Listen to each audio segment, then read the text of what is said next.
everyone, this is Sally McFadden. I stamp and blog at thepolkadotlife.com. There you will find all kinds of card tutorials. You can purchase Stampin' Up! Supplies, and you can request the newest copy of the catalog or download a digital one. Today we are going to be working with the Slim Sayings Bundle, and that is a stamp set and a die set, and they're very unusual in the fact that they are slimline. You can just make all kinds of cards with this bundle. You can do whimsical, masculine, elegant, and we're going to look at those today. Join me at the craft desk and let's get started. This is the Slim Sayings stamp set that is out of the Slim Sayings bundle. And it is a cling mount stamp set, and it has a lot of really nice chunky greetings, and it has ones that are geared towards slimline cards. And I think the name of the bundle kind of gave that away, that's what we will be making today. To start out, we are just going to take this regular 8.5 by 11 sheet of paper.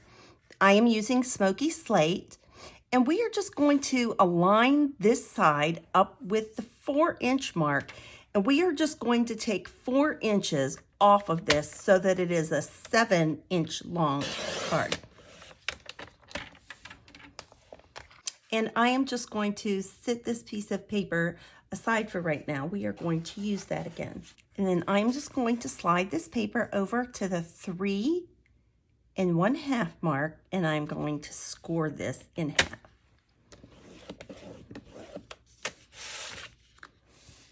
And let's just fold our slimline card. Ooh, I think that my bone folder needs a little date with a baby wipe. I'm not sure what I got into with that, but that's gross. Let's bring back in that other piece of Smoky Slate. And we are also going to be working with an adhesive sheet today. And I don't use these very often. These are good for delicate dies, and this kind of is. Especially if you were using thick white cardstock, you'd be good. But I think for today's, and I did my other ones without it, but I will say it was kind of a gluey mess. So you can just peel these away a strip at a time, and it looks just about exactly to be to this point.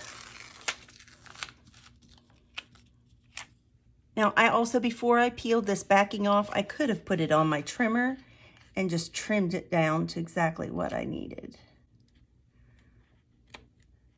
I am just going to butt that up against here. And it's better to have some sticking out than not.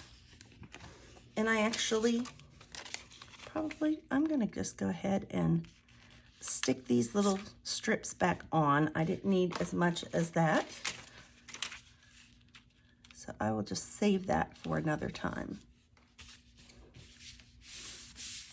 I'm just going to flip this over. There is just a hair sticking out here at the bottom, and I'll just take a little of this excess.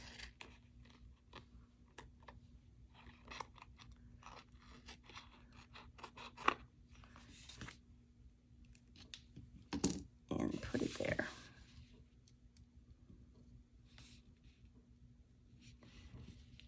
And it will be good to go. This is the die that we are going to be using from the set today. And probably didn't even need to do that with the adhesive either, because this is a little bit bigger than this die. And I am just going to use some washi tape, and I am going to tape this down to the bottom clear plate on my Stampin' Cut and Emboss machine. And then I will put one on top of it, use that sandwich, and run it through my machine, and I will be right back. I am back from the die cutting machine, and I didn't even need to bring it over on my plate because of that adhesive sheet. Everything is contained on the back of this die.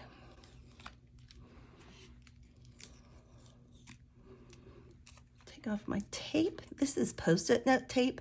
You can get it on Amazon. It is awesome. I will take this and throw it in the trash. You can see some blue bits over here to the side, and I cut out some other colors before I started filming. I am actually just going to poke these out kind of over here to the side.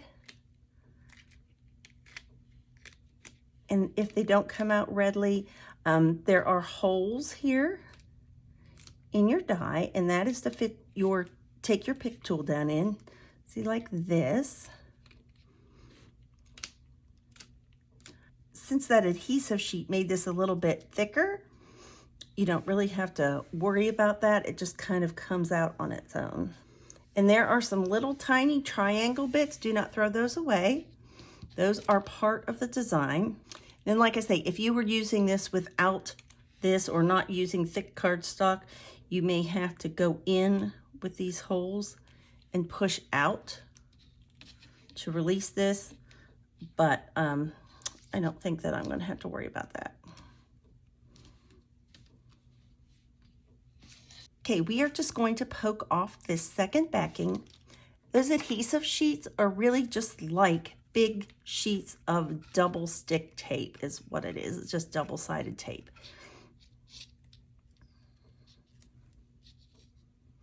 It's kind of like the adhesive from the tape runner, but it's just kind of giant. You know, I think these pieces are, like I say, they're still a little bit fragile. I don't want to pull on them too much.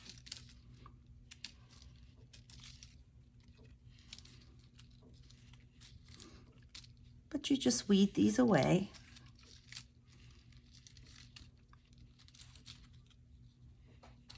There is another die in this set that makes a design as well. And if you stay with me here, you will see an example with that. And there are actually two other dies in the set as well, and they cut out a decorative edge. I think that you'd be wise to work with this longer side and be real careful not to stretch it. We don't want to alter, or you could stretch the very bottom actually. Might want to actually stretch just this very bottom piece to get it straight. And maybe just tack that corner down until we see where that's going to fall. I need to come in a little bit further to even my edges.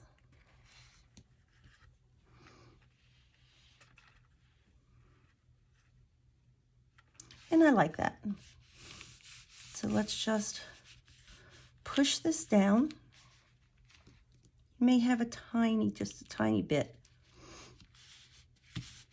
of adjusting to do there on your last piece, but it's pretty good. All right, I'm gonna turn it this way while we build our design. These pieces that are smoky slate have the adhesive on them, but the other ones do not. So we will just have to go along and put some glue in places as we build up our design.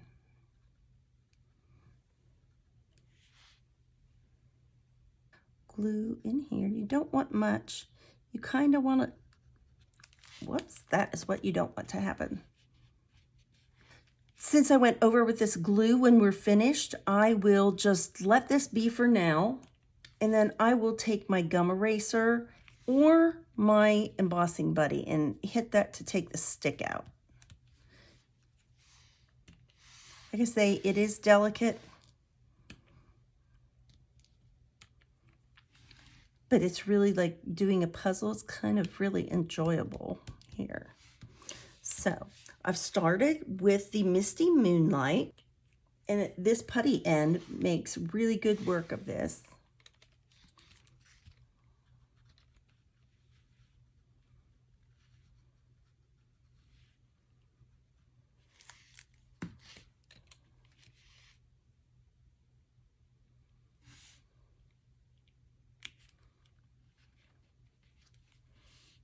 And it's just kind of fun to build a pattern.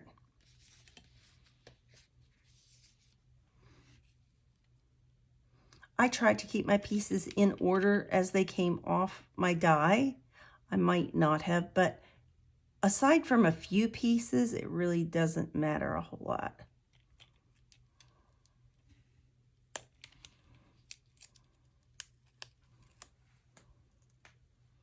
And I certainly could have done those with the adhesive sheets as well.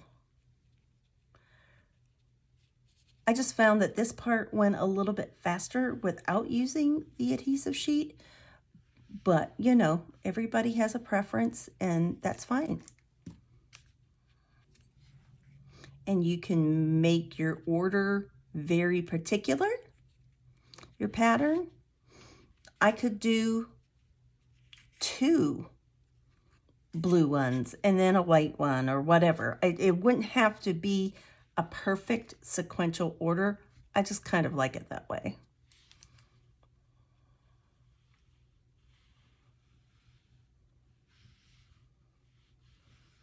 And this frame part would not even have to match and be the same as this.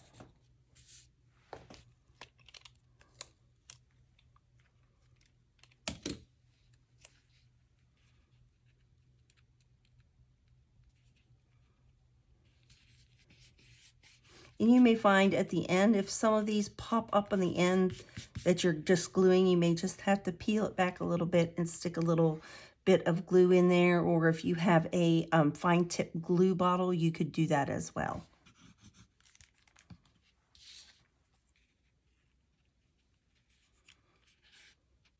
I will just continue filling out this pattern and we will meet back up.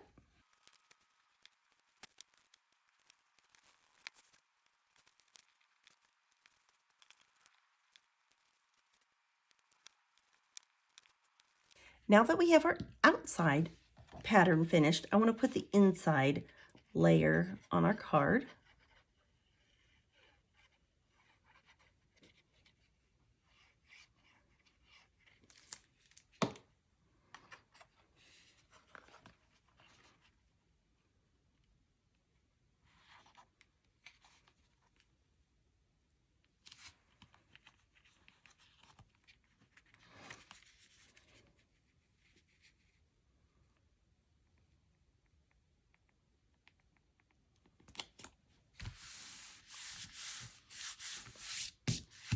And I just took one of those greetings from that Slim Sayings stamp set and I stamped happy for you. I just did a neutral type card. Now this could also be used for a woman. I'm not saying it can't. I get so many people ask me about masculine cards all the time. Masculine cards, what do we do? This is perfect for a masculine card, for birthdays, for retirement, what have you. You could make any of those stamp set greetings work for this. And I just stamped, congrats to the graduate.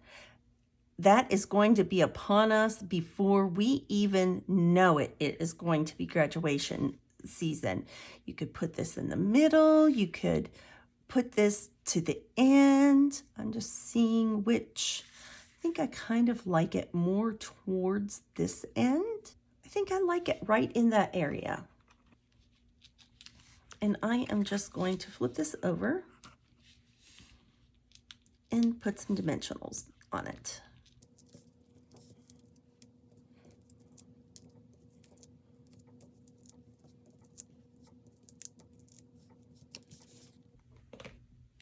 And we will just take, again, our Take Your Pick tool is our friend for this project.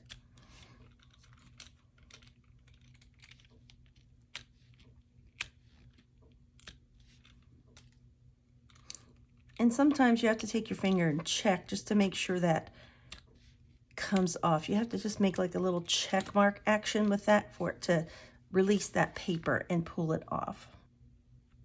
And let's just...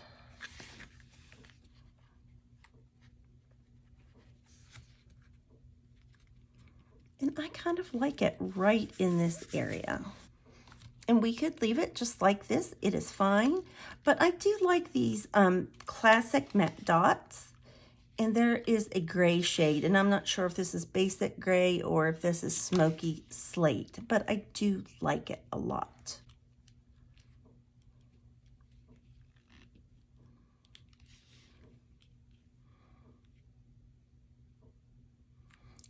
Let's put one here. We'll fill up this white space just a little bit here with that because of that, just the way that font is. We have a little more white space at the bottom than at the top. And then I will just put this one right up here at the top. And I think that that is just a really stunning card, particularly, like I said, a masculine card, but it could certainly be a female card if you're making this for a woman and maybe she doesn't like blue. Just swap out the blue stripes for something else. But I do like smoky slate as a neutral. I think we forget about that as a neutral, but I love it. Now, you might be worried about what do I do for an envelope for this card. Stampin' Up! Actually sells some slimline envelopes through this January through June season. And they are very, very pretty. They have a nice, just a scallop design on the back and then a pretty design on the inside on white. And this will just slide right down in there with absolutely no problem at all. And just to let you know, those envelopes come in these 3 colors, and I think that they are great choices. These work back well to a lot of our cardstocks. This card has a whole different vibe to it. It uses some of our celebration paper here, and I took this Magenta Madness and I ran it through an embossing folder first. This was the stripes one. And then I cut it out with our die just to give it a little bit different of a texture. You probably can't see that I also used the Wink of Stella on our rainbow, and I have one of our clouds. Now, I cut mine out by hand from this celebration paper, but there is a punch available as well. If you have that punch, that will work to punch that out of that designer series paper. I took one of those longer greetings and I embossed it, heat embossed it. And I didn't put anything on the inside. I just didn't decide. This could be used for a female graduate. This could be used for a birthday card. This could be congratulations, you got an A on that test. All kind of super great uses for this card. Circling back to, again, maybe a masculine vibe, but I don't necessarily think this one's limited to masculine. I just think that this is a super elegant card, and I used the happy birthday greeting here and just took it right across the front. This is using the other die in the set. It makes this, I'm not sure whether you would call that like a trefoil. I don't know exactly my terminology for this, what shape that is, but you can also use the pieces that punch out of that as well. For the background of this card, I had some of the Eden's Garden paper. If you have that paper, one of the back sides is like a gradient, and I thought that would be fun to use like this. You of course could make your own gradient type paper. We have several of those different abstract kind of papers this season, and you could certainly just flip those over. We have some glimmer paper, I believe, a rainbow glimmer paper that would be pretty behind here. Lots of different options, and I just used these brushed metallic dots that also come in copper after I did my copper embossing. And I just lined the inside. I just didn't put something on the inside of this one. But I thought that this was a fun one as well. So we have very different looking cards today, but I think that they will fill the gap for many occasions. And just when you want to do a little bit something different, I think that's what I like about a slimline card. It's just it kind of breaks out of the rut of the same style all the time. It's just kind of fun to do something like this. As always, remember to be kind, send a card, and do something creative. Bye-bye.